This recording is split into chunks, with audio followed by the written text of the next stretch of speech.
এক গ্রামে ছোট্ট ছেলে বাবান তার বন্ধুদের সঙ্গে মাঠে খেলছিল। সে তখন দেখলো পুকুর ঘাটে কিছু লোক মাটি খুঁড়ছে, কি জানি করছে ওরা। তখন বাবান জিজ্ঞেস করলো, কি হচ্ছে এখানে? ওরে, কি হচ্ছে রে এখানে? আরে বোকা, তুই জানিস না, এবছর আমাদের গ্রামে প্রথম গণেশ পূজা হবে। গণেশ পূজা মানে কি? সেটা তো আগে কখনো আমাদের গ্রামে হয়নি, আমি তো দেখিনি। আমি তো কখনো যাইও নি গণেশ পূজায়। গণেশ পূজায় কি কি হয়, কয়দিন থাকে রে পূজা, তুই জানিস? গ্রামের বড়রা ঠিক করলো সবাই মিলে মাটি দিয়ে গণেশের প্রতিমা গড়বে। তখন তারা সবাই মিলে দায়িত্ব ভাগ করে নিল, কে কি করবে। কে বাজার থেকে বাজার করে আনবে পুজোর জিনিসপত্র, কে প্যান্ডেল করবে, আর কারাই বা অন্য সব কাজ করবে। ওরা শিশুদের দায়িত্ব দিল ফুল আনার জন্য, আর মহিলারা প্রসাদ বানাবে, আর সব পুরুষরা মিলে প্যান্ডেল সাজাবে। সেই প্যান্ডেলেই গণেশের পুজো হবে। আমাদের গ্রামে যদি এবছর প্রথম পুজো হয় তাহলে তো অনেক মজা হবে, আমরা সবাই মিলে মজা করতে পারবো।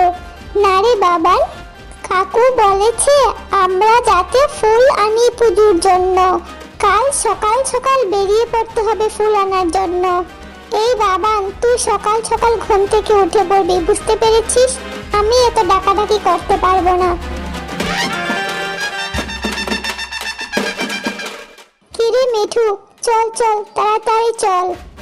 অনেক ফুল কুড়োতে হবে আমাদের, অনেক ফুল আনবো, একেবারে ভরিয়ে দেব প্যান্ডেল। এত ফুল আনবো, আমরা দুজন মিলে কি এত ফুল আনতে পারবো রে? নিশ্চয়ই পারবো, দেখিস কতগুলো ফুল আনি আমরা দুজনে মিলে। চল চল, তাড়াতাড়ি চল। আর এইদিকে ওরা ফুল বাড়িতে এনে দেখে ওদের ঠাম্মি প্রসাদ বানাচ্ছে, প্রসাদের জন্য নাড়ু বানাচ্ছে। তখন ওরা জিজ্ঞাসা করলো, ঠাম্মি তুমি এসব কি বানাচ্ছ গো, এগুলো কি? আরে বোকা, এগুলো হচ্ছে প্রসাদের জন্য নাড়ু বানাচ্ছি। নাড়ু গণেশের খুব একটা পছন্দের খাবার, আর মোদকও রয়েছে পছন্দের খাবারের মধ্যে। এগুলো পুজোর মধ্যে দিতে হয়, গণেশ খুব পছন্দ করে এই নাড়ু খাওয়ার জন্য। ঠাম্মি, পুজোতে কি কি হয় গণেশ পুজোতে? আমরা তো আগে কখনো দেখিনি গণেশ পূজা কিরকম হয়, আর আমরা কেন গণেশ পূজা করি? তুমি কি কখনো দেখেছো গণেশ পূজা? হ্যাঁ দেখেছি তো, আগে তো আমাদের গ্রামেই গণেশ পূজা হতো।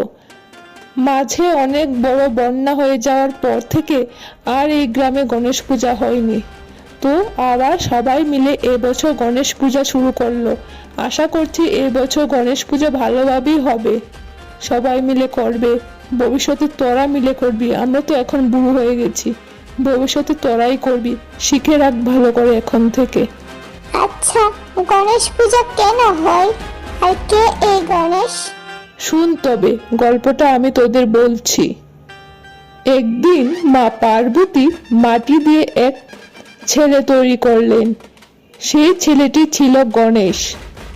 মা বললেন, বাবা, কেউ ভেতরে আসতে দিস না, কেউ যখন বাড়িতে আসবে। ঠিক তখনই শিবজি এলেন। গণেশ তাকে ঢুকতে দিল না ঘরের মধ্যে। তখন রাগে শিব গণেশের মাথা কেটে ফেললেন। পরে পার্বতীর দুঃখ দেখে হাতির মাথা লাগিয়ে তাকে জীবিত করলো। তখন থেকেই হলো গণপতি, বিঘ্ননাশক, বিদ্যার দেবতা। ও তাই নাকি? তার জন্যই গণেশের মধ্যে হাতির মাথা রয়েছে। আমরা তো এতদিন জানতাম না কেন এরকম। প্যান্ডেলে রঙিন কাগজে ভরা প্রতিমা সাজানো হয়েছে, সবাই নতুন জামা পরে এসেছে। ওহ, গণেশ দাদার হাতির মাথা কেমন সুন্দর লাগছে। কিরে শুন, শুনেছি উনি নাকি লাড্ডু খেতে খুব ভালোবাসেন, কাল তো ঠাম্মি বলল। হ্যাঁ রে, তাই তো বললো, তাই তো প্রসাদে এতগুলো নাড়ু দিয়েছে।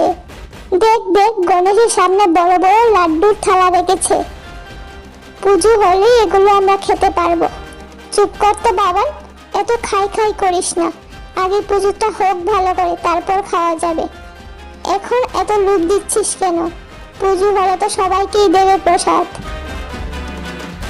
তখন পুজো শুরু হলো, মন্ত্র উচ্চারণ চলছে। হঠাৎ দেখা গেল প্রতিমার চোখ যেন ঝলমল করছে। সবাই বিস্মিত। কি রে মিঠু, দেখলি গণেশ দাদা আমাদের দিকে দেখছে, আর আমাদের দিকে দেখে দেখে হাসছে। দেখ দেখ, মিটি মিটি করে হাসছে। তোর নাড়ুর কথা মনে হয় শুনে নিয়েছে, তার জন্য তোকে দেখছে। আরো লুপ দে নাড়ুতে, তাহলে আরো দেখবে, দেখবি। চারদিকে রয়েছে ধূপের ধোঁয়া। সবাই বিশ্বাস করলো যে ভগবান সত্যিই আশীর্বাদ দিচ্ছেন সবাইকে। এই পূজার মাধ্যমে ধনী গরিব ছোট বড় সবাই একসঙ্গে মিশলো। যারা একে অপরের সঙ্গে ঝগড়া করত তারাও গণেশের সামনে গিয়ে মিলমিশ করে নিল। কারোর মধ্যে আর ঝগড়া থাকলো না। গ্রামের প্রত্যেকের মধ্যে ভালোবাসা রয়েছে অনেক। সবাই মিলে মিশে গেছে, কত আনন্দ হচ্ছে সবার। এই পূজা শুধু ভক্তির জন্য নয়, আমাদের ঐক্যের প্রতীক। গণপতি আমাদের শিখায় বিদ্যা, প্রজ্ঞা আর ভ্রাতৃত্ব।